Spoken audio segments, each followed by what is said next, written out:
Hey there guys, welcome back to another video. Today I'll be showing you monitoring your Instagram login activity and locations.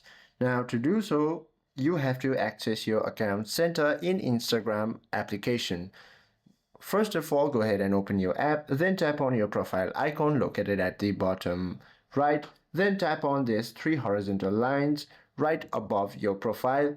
From there, you will find this option called Account Center. Go ahead and tap on it, then head to this option called Password and Security.